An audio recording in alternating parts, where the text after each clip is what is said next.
د تحریک انصاف صوبائی حکومت تعلیمی ایمرجنسی دعوے صرف د زبانی خبرو تر حد پاتې شوي دي.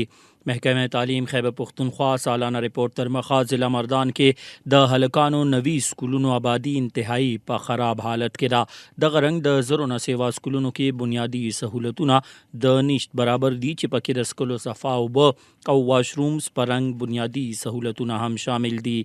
په دې اړه ډسټرکټ ایجوکیشن افیسر مردان محمد زاهد سونو پختونخوا ته صدارنګ ویلي دي. زموږ سره مختلف سکولز دي لکه لیول په لحاظ سره پرایمري سکولز دي موږ سره 823 سکولونه دي، هایر سیکنډري سکولز دي هغه موږ سره 47 دي او های سکول چې کوم دي موږ سره 85 دي او میډل سکول 83 دي.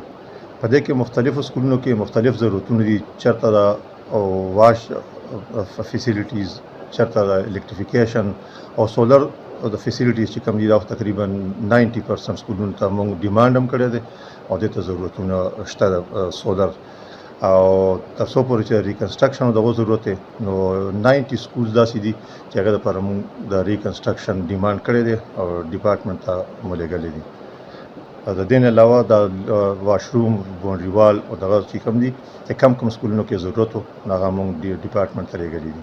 دا کم ریکنسټرکشن سکول چې دي دا په تقریبا ټول مردان کې هر د سب ډیویژن کې یو دوه سکولونه څلور سکولونه داسې دي او زیاتره سکولونه چې کوم دي روستم سب ډیویژن چې کوم دي په هغه کې دغه دي ریکنسټرکشن غواړي. د محکمه تعلیم د سالانه رپورټ تر مخه د ضلع مردان 95% سکولونو کې سولر سیستم هم نه دی لګول شوی چې له وجې د ځینې سکولونو انتظامیې په خواوشاکلو کې چنده کړې یا یې د مالدار خلکو په مدد سکولونو کې سولر سیستم لګولې دی. ځای اوسیدونکي وایي مردان نه د تحریک انصاف ته MPs او 3 MNs منتخب شوي ولې کارکردګي یې د 0 برابر ده.